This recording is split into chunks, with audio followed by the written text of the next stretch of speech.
সুপ্রভাত বন্ধুরা, সবাই কেমন আছেন? আশা করি সবাই খুব ভালো আছেন এবং আমরাও বেশ ভালো আছি। আজ অনেক দিন পর আরও একটি ব্লগ ভিডিও নিয়ে চলে এলাম। আসলে মাঝখানে আমার ফোনটাও খারাপ হয়ে গেছিলো এবং আমার ছেলের এক্সামও চলছিল, তার জন্য সময় দিয়ে উঠতে পারিনি আর কি। আজকের ব্লগটা সকাল 7টার থেকে শুরু করছি। এখন এই বেডশিটটা চেঞ্জ করে নিলাম, এবারে তোজোকে রেডি করিয়ে স্নান করিয়ে এবং রান্না করিয়ে খাবার খাইয়ে ওকে দিয়ে আসবো স্কুলে। সকালটা বেশ চাপেরই থাকে জানেন তো, যখন ওর স্কুল থাকে, স্কুল না থাকলে কোনো চাপ থাকে না, কিন্তু যেহেতু ওর 10টার থেকে স্কুল আর ফেরে সেই 3:30টার সময়, তার জন্য অল্প ভাত না খাওয়ালেই মনটা শান্তি হয় না। তার জন্য সে সকালবেলায় একটু তাড়াহুড়োই থাকে।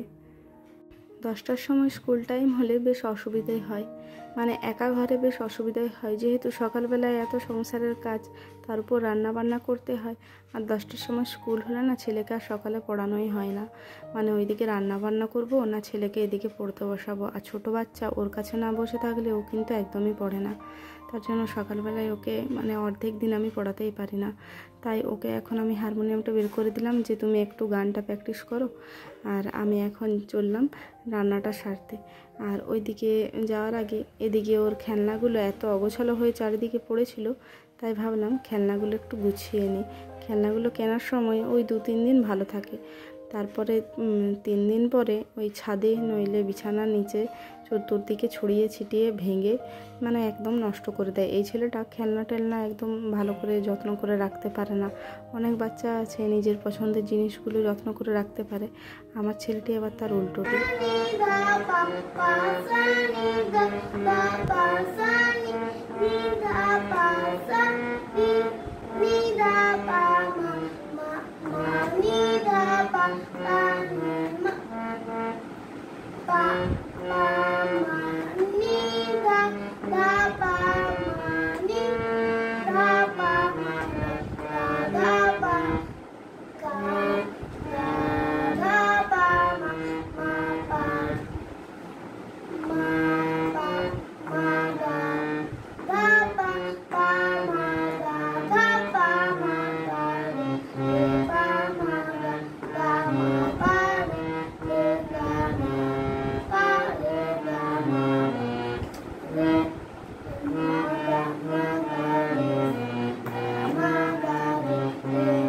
সকালের এখন সময়টা অনেকটা পেরিয়ে গেছে, তোজোকে এখন স্কুল দিয়ে চলে এসেছি।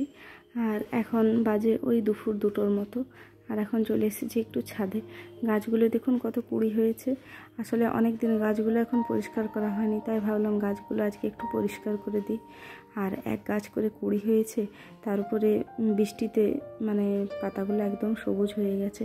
জানেন তো, অতিরিক্ত বৃষ্টির কারণে এই যে নয়নতারাটা দেখছেন, এরই আর একটা ধরন ছিল, ওটা ডিপ কালার ছিল।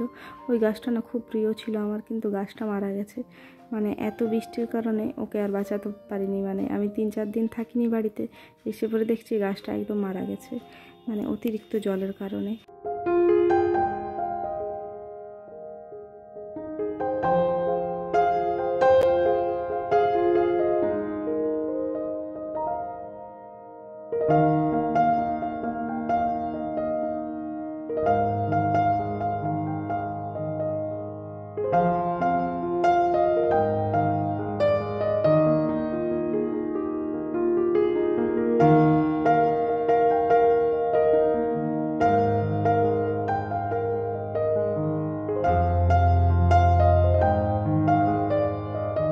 সাড়ে 3টে বেজে গেছে আর আমি এখন স্কুল চলে এসেছি। যখন স্কুলের গেটে ঢুকলাম তখন দেখছি ছুটি হয়ে গেছে, সব বাচ্চারা হুড়োহুড়ি করে বেরোচ্ছে। আর এদিকে এসে দেখি তোজোটা এক সাইডে দাঁড়িয়ে আছে। আর এই যে তোজোবাবুর ড্রেস, কখনো ছুটির সময় কখনো দেখিনি ওর জামা ইন করা থাকে। জামা কাপড় এত নোংরা করে স্কুলে এসে যে ধারণার বাইরে। আমার 2 বালতি বেডশিট কাচতে আমার অত টাইম লাগে না, ওর ওই 2টো মোজা আর একটা সাদা জামা কাচতে এত টাইম লাগে। আর চলুন এখন ওকে খাবারটা খাইয়ে দিই। আজকে সেরকম কিছু রান্না করিনি, আজকে রান্না করেছিলাম ছাতু দিয়ে ঝিঙে আলুর সবজি, আর তার সাথে করেছিলাম মাংস। 2টো ভালো সবজি একদিনে করে ফেলেছিলাম, কারণ ওর বাবা কালকে ডিউটি চলে যাবে, তো তার জন্য মাংসটাও করলাম। আর অল্প ছাতু ছিল ফ্রিজে, সে ছাতুটা দিয়ে একটু সবজি বানিয়ে দিলাম। আর চলুন তাহলে আমরা খাবারটা খেয়ে নিই, তারপর আপনাদের সাথে আরও কথা বলছি।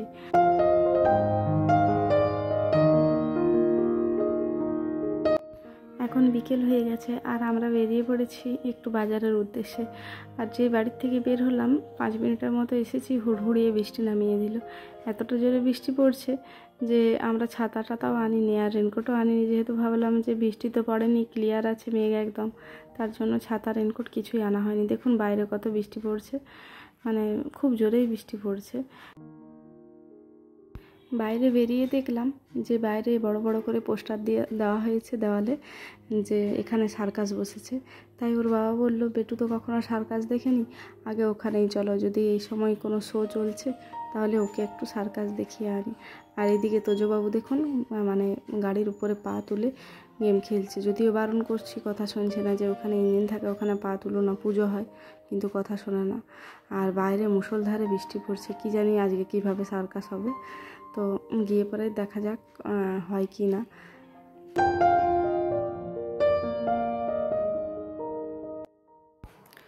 এখানে আস্তে আস্তে বৃষ্টিটা থামিয়ে গেছিলো আর এখানে সার্কাস খেলাও শুরু হয়ে গেছে। সেই একই রকম সমস্ত কিছু জিনিস আমি লাস্ট টাইম দেখেছিলাম 2016 সালে, আমাদের বিয়ের বছর, তখন পুরুলিয়াতে দেখেছিলাম। তখন ওই হাতি ঘোড়া পশু মানে এগুলো ছিল। এখন তো এই সকল জন্তু জানোয়ারের মানে সার্কাসে দেখানো বন্ধ হয়ে গেছে। তবুও এই সার্কাসটা না খুব ভালো হয়েছে আবার না খুব খারাপও হয়েছে, মানে মোটামুটি ভালোই হয়েছে, খুব খারাপও বলা যায় না আবার খুব ভালো বলা যায় না। কিন্তু এই যে দেখুন এদের জীবনের না কোনো দাম নেই, কত লাইফ রিস্ক নিয়ে খেলাগুলো দেখাচ্ছে। মানে এই যখন খেলাটা দেখাচ্ছিল তখন তো ভিতরটা একদম মানে কাঁপছিল যে কি হয় বাবা। তো এদের সমস্ত কিছু প্র্যাকটিসের উপর ডিপেন্ড করে, আর বেশ ভালোই করলো। আর ওইদিকে সার্কাস দেখে এখন চলে এলাম একটু কাপড়ের দোকানে শপিং করতে। তো চলুন আমি তখন কি একটু কাপড় কেনাকাটা করে নিই, যেহেতু সামনেই পুজোর আর দেরি নেই। আর আজকের ব্লগটা তাহলে এখানে শেষ করছি বন্ধুরা। আপনারা কিন্তু কমেন্টে জানাবেন কেমন লাগলো আমার ব্লগ। যদি ভালো লেগে থাকে তাহলে চ্যানেলটা অতি অবশ্যই সাবস্ক্রাইব করে দেবেন। বাই।